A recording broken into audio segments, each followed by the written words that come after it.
الحكاية اللي معانا لسيدة هنفترض إن اسمها سمراء. السيدة دي كانت متجوزة لسنين طويلة، بس للأسف كانت بتواجه مشكلة في الإنجاب، وتأخر حملها لسنين كتير لحد لما ربنا رزقهم ببنت، والبنت سموها إيمان.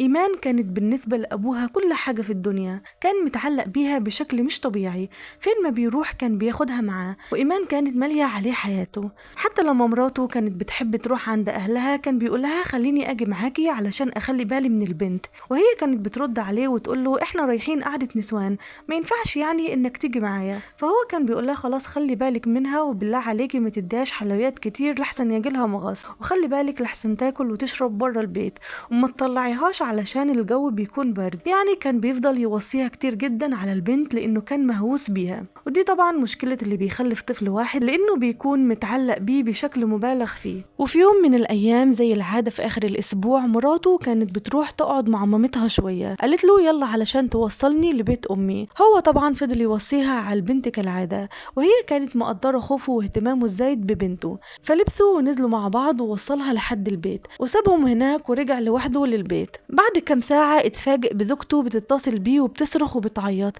وفضلت تقوله الحقني، البنت تعبانة جدا وبتنزل دم من بقها وانا مش عارفة ايه اللي جرالها، شكل بنتي بتتخنق. الراجل طبعا جات له حالة صدمة، ركب عربيته وطار على بيت والدة زوجته. البيت كان فيه بس أمها الكبيرة في السن، ولا هي ولا الأم دي عندهم عربية، فاستعانوا بالجيران وطاروا بالبنت على المستشفى. أما زوجها فهو رايح على المستشفى كان سايق بسرعة رهيبة، فما قدرش إنه يتحكم في العربية، فعمل حادثة شديدة والعربية اتدمرت، وهو اتنقل على العناية المركزة وكان في حالة حرجة، وحصل له غالبا شبه غيبوبة، وكان عنده نزيف وضربات في الجمجمة والعمود الفقري. أما إيمان فكان وقتها عندها 5 سنين. أول ما دخلوا بيها على المستشفى والدكتور شافها دخلها على طول على أوضة العمليات، لأنه كان شاكك في حاجة، والدم اللي كان بيطلع من بقها وأنفها كان غزير جدا. فحصوها بالمنظار واكتشفوا جروح في الحنجرة والفم وبداية المعدة، واكتشفوا إنهم لقوا البنت بلعة راس إبرة، واضطروا إنهم يعملوا لها عملية جراحية علشان يطلعوها. بس للأسف البنت ماتت أثناء العملية لأن الجروح كانت كتيرة جدا والنزيف كان شديد،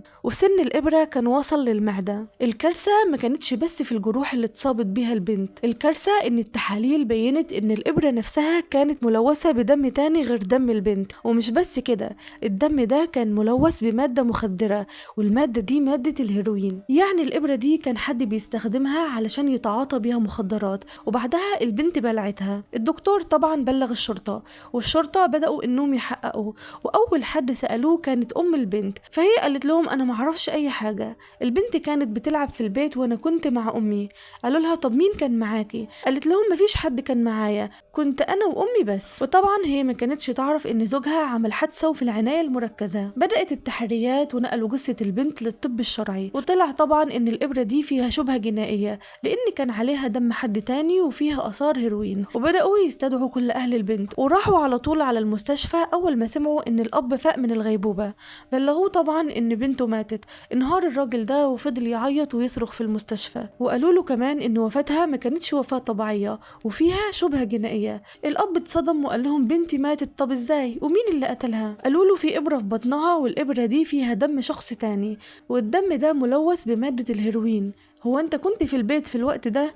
قال لهم لا انا ما كنتش في البيت، انا كنت في بيتي وبنتي كانت مع امها وجدتها. قالوا له تمام، بس احنا هنحتاجك لما تخرج من المستشفى علشان نعمل تحقيق رسمي. بعدها رجال الشرطة راحوا علشان يفتشوا البيت بدقة علشان يعرفوا فين بقية الإبرة دي، لأن اللي لقوه بس سن الإبرة، وفحصوا البيت كله. وفجأة اتفاجئوا بجدة البنت وهي بتخرج عند الباب وبتصرخ وبتقول لهم الحقوه، امسكوه امسكوه. هم سألوها وقالوا لها نمسك مين؟ قالت لهم ابني يوسف، أبو إيمان هرب من المستشفى وجاي علشان يقتل يوسف. قالوا لها ازاي أبو إيمان ده في العناية المركزة؟ قالت لهم لا ده هرب من المستشفى، وبالرغم من إنه متجبس ومتكسر جاي علشان يقتل يوسف. رجال الشرطة بدأوا يدوروا على الاتنين، لقوا يوسف مستخبي في بيته. أما أبو إيمان فكان بيدور على يوسف. يوسف كان متجوز وعنده عيال، بس تبين إنه كان عليه قضايا تعاطي وتزوير وسرقة ومطلوب القبض عليه. مسكوا يوسف وواجهوه قال لهم ابو ايمان ده مجنون، انا مالي بموت بنته،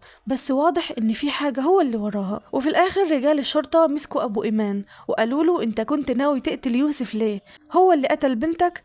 بس ابو ايمان رفض انه يتكلم، وكان واضح انه ناوي ياخد حقه بايده. فرجال الشرطه راحوا وجابوا الست العجوزه اللي هي جدة البنت، قالوا لها يا حاجه احنا محتاجين نعرف الحقيقه كامله علشان نعرف ناخد حق البنت المسكينة دي. انتي قلت لنا امسكوا يوسف وابو ايمان كان عايز يقتله، ليه؟ هو ايه اللي حصل ما بينهم؟ جدة ايمان فضلت تبكي وقالت لهم انا ما قدرتش اني اتكلم قبل كده، خفت على ابني، خفت انه يضيع مني، بس الحق لازم يتقال. يوسف مدمن من سنين، وكل ما نحاول نساعده يرجع تاني وينتكس. كان صعب جدا من صغره وطلع غير اخواته خالص، صاحب مشاكل وكل يوم بيجيب لنا مصيبة. جوزناه وبقى عنده اولاد لكن مفيش فايدة، وبالذات لما وقع في موضوع المخدرات ده. قبل وفاة إيمان بيومين يوسف كان طالع يشتري مخدرات من واحد من البياعين، كان محدد معاه ميعاد، وفي الميعاد ده كان فيه كمين، لكن يوسف فلت منهم ورجال الشرطة فضلوا يطردوه. فاضطر يوسف انه ما يرجعش لبيته، وجا هنا عند بيتي علشان يستخبى عندي من المباحث اللي كانت بتدور عليه، وكانوا بيراقبوا بيته علشان يعرفوا هو راح فين. بعد يومين جت اخته اللي هي ام ايمان علشان تزورني، ولما يوسف عرف ان اخته موجودة تحت نزل علشان يسلم عليها. فضلنا قاعدين مع بعض شوية، وبعدين دخلنا انا وام ايمان المطبخ، وايمان كانت قاعدة جنبه.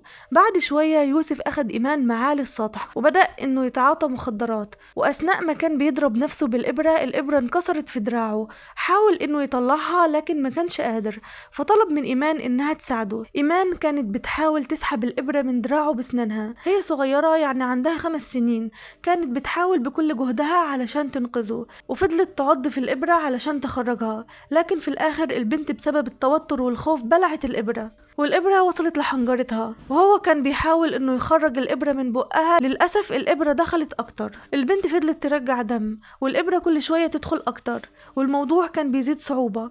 ويوسف اعترف لنا بكل ده، وقال إنه كان متعاطي وما كانش قادر يسيطر على نفسه، ولما شاف البنت بتصرخ هرب من البيت، ووالدتها سمعته. وأنا خفت على ابني وفضلت أترجى في بنتي وأبوس إيديها ورجليها علشان ما تبلغش عنه. بس والد إيمان لما صحي من الغيبوبة وعرف الموضوع قال إنه هياخد حقه بإيده، لأنه كان عارف إن يوسف بيتعاطى مخدرات، وعرف إنه هو السبب في موت بنته. يوسف اعترف بكل التفاصيل في المحكمة، وتم الحكم عليه بالسجن لمدة 20 سنة بتهمة قتل الطفلة إيمان. وأكيد طبعا الشخص ده نال الجزاء العادل ليه اللي يستحقه نتيجة استهتاره وإدمانه للمخدرات اللي دمرت حياته، ودمر بيها كمان حياة أخته اللي خسرت حياتها مع زوجها، وخسرت بنتها الوحيدة اللي جات لها بعد سنين كتير من الحرمان. بس يمكن الغلطة الوحيدة اللي عملتها سمرة إنها أمنت على بنتها مع شخص زي أخوها، شخص غير مسؤول وكمان مدمن للمخدرات، على الرغم من إن زوجها كان دايما بيوصيها على البنت ودايما يلفت انتباهها إنها لازم دايما تخليها تحت عينيها. لحد هنا وخلصت حكايتنا، بس لسه معانا حكايات تانية كتير. لو حبيتوا تتابعوها معانا ياريت تشتركوا في القناة وتفعلوا زر الجرس علشان يوصلكم كل جديد. والسلام عليكم ورحمة الله وبركاته.